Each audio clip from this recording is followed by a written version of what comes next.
भूत प्रेतों के बारे में आत्मा विज्ञान के अनुसार अपूर्ण आत्माएं, बुराई के लिए नहीं बनी हुई प्राणी। भूत प्रेतों का विचार हमेशा उन प्राणियों से जुड़ा रहा है जिन्हें बुराई के लिए बनाया गया है, जो हमेशा के लिए दुष्ट और मानवता के दुश्मन हैं। यह धारणा, जो गहरे डर से प्रभावित है, सदियों से मानव जाति के दुख, प्रलोभनों और नैतिक संघर्षों की व्याख्या करने के तरीके को प्रभावित करती रही है। आत्मा विज्ञान इस विषय पर एक अधिक तार्किक, स्पष्ट और जीवन के प्राकृतिक कानूनों के साथ संगत दृष्टिकोण प्रस्तुत करता है।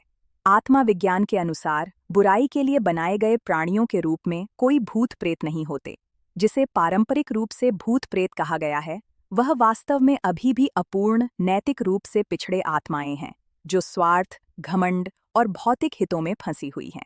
ये आत्माएं स्वभाव से बुरी नहीं हैं, बल्कि अज्ञानता और आध्यात्मिक अपरिपक्वता के कारण। आधुनिक गहन मनोविज्ञान इस दृष्टिकोण को समझने में मदद करता है। विनाशकारी व्यवहार, आक्रामक प्रवृत्तियां और हानिकारक दृष्टिकोण एक दुष्ट सार से उत्पन्न नहीं होते, बल्कि अनसुलझे आंतरिक संघर्षों, आघातों, भय और विकसित नैतिक चेतना की अनुपस्थिति से होते हैं। बुराई कोई पदार्थ नहीं है, बल्कि चेतना की एक अस्थायी स्थिति है।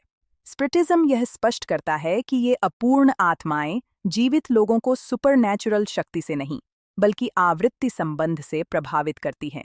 समान विचार एक दूसरे को आकर्षित करते हैं। घृणा, ईर्ष्या, रिजेंटमेंट और प्रभुत्व की इच्छा जैसी भावनाएं उन चेतनाओं के साथ तालमेल बनाती हैं जो इन्हीं राज्यों में जीती हैं। हालांकि यह प्रभाव कभी भी पूर्ण या अनिवार्य नहीं होता। स्वतंत्र इच्छा और नैतिक विवेक बरकरार रहते हैं। आधुनिक विज्ञान महत्वपूर्ण समानांतर प्रस्तुत करता है।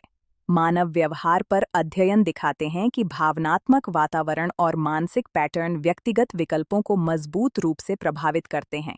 ये बाहरी दैत्यात्मक शक्तियों का मामला नहीं है, बल्कि मनोवैज्ञानिक और भावनात्मक अनुनाद की प्रक्रियाएं हैं।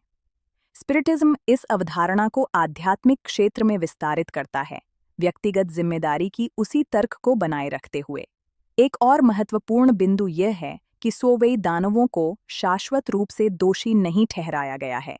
सभी आत्माओं की तरह वे विकास के लिए नियत हैं। जो पीड़ा वे अनुभव करते हैं, वह दंड नहीं है, बल्कि उनके अपने आंतरिक राज्यों का स्वाभाविक परिणाम है।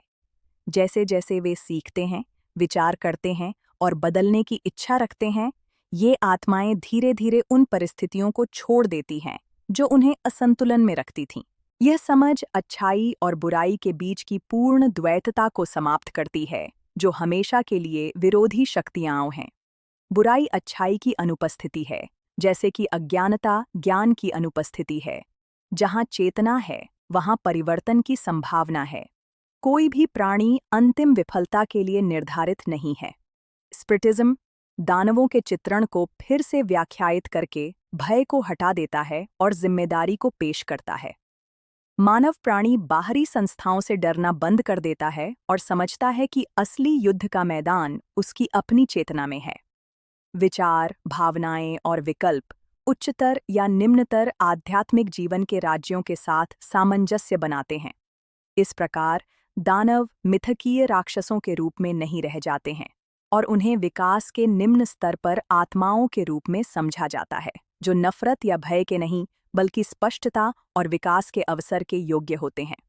यह दृष्टिकोण नैतिकता को कमजोर नहीं करता, बल्कि इसे मजबूत करता है, क्योंकि यह प्रत्येक को अपनी आंतरिक परिवर्तन की जिम्मेदारी लेने के लिए आमंत्रित करता है। यदि यह विचार आपको आत्मवाद के अनुसार दानवों के अर्थ को बेहतर समझने में मदद करता है, तो लाइक करें, साझा करें और अपनी टिप्पणी छोड़ें। आपकी भागीदारी इस संदेश को अधिक लोगों तक पहुंचाने में मदद करती है।